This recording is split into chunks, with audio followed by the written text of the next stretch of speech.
The Hanukkah Christmas convergence couldn't be more symbolic of the light we must embrace. Lighting a candle in the darkness, that is something that stands on its own, Rabbi Jack Moline told me just as that early winter night was closing in and the Christmas lights around us began twinkling.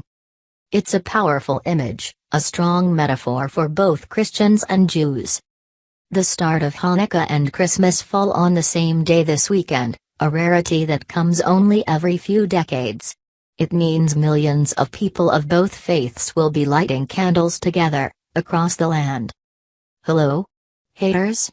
Are you seeing this celestial bat signal? It's a sign. Interfaith wonder powers, time to activate. Because the darkness has been deep this year. For ages, anti-Semitism felt dead or maybe just dormant in the ugliest, dark corners of America, where moon landing and Illuminati conspiracy theories writhed. But since the start of this presidential campaign, there has been a resurgence of swastikas and hate speech. Trolls are trying to ignite the internet with pictures of ovens or subversive signals sent to people with Jewish-sounding names. It's no surprise to me that there are people who hate Jews for being Jews, said Moline, who is president of the National Interfaith Alliance. History will never allow American Jews to completely exhale, not even in the country where George Washington, founding father numero uno, sent that lovely letter to the Hebrew congregation in Rhode Island back in 1790.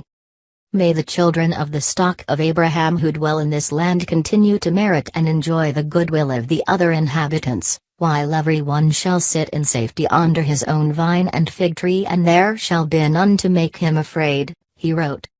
Rabbi Jerry Serrata, the executive director of the Interfaith Conference on Washington, said that America has been wonderfully hospitable to Jews. More than 40% of the world's Jews live here.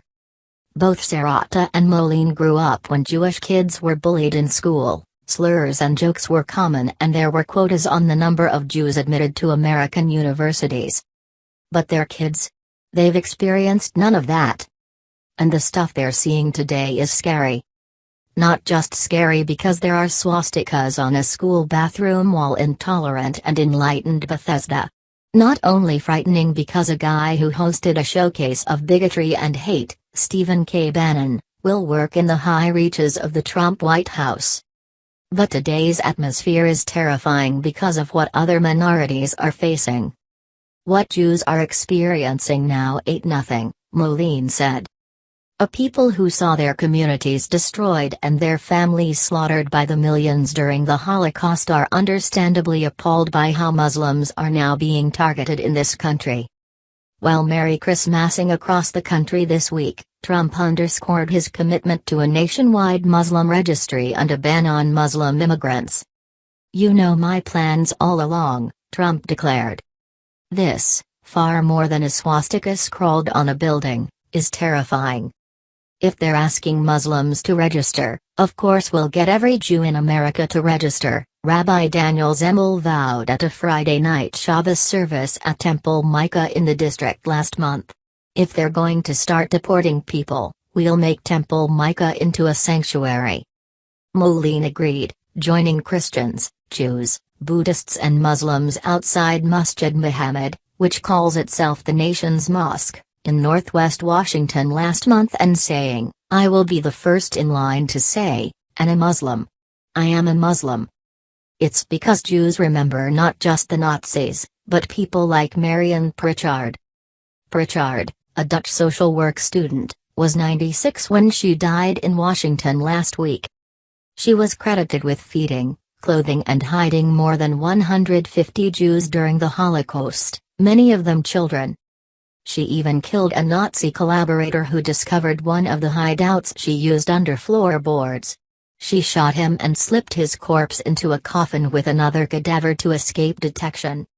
Pritchard always insisted that none of it would have been possible without the assistance of others. Serrata pays tribute to Christians like her every Christmas. His family goes out for Chinese food, as many Jewish families do, and then volunteer at a local church's soup kitchen so Christians can have the night off to celebrate with their families. He'll do it again this year and light his Hanukkah candle when he gets home. The rabbi's America is the one we must embrace, a place of love, religious freedom and tolerance. George Washington was very clear in his letter to the Jews he visited in Rhode Island, explaining that the United States gives to bigotry no sanction, to persecution no assistance. And now is a good time to live up to that promise, to light a candle in the darkness. An epidemic of lies, our country's cultural plague just keeps getting worse. In liberal D.C., the arrival of Donald Trump is triggering an identity crisis. The janitor felt invisible to Georgetown students, until one changed his life.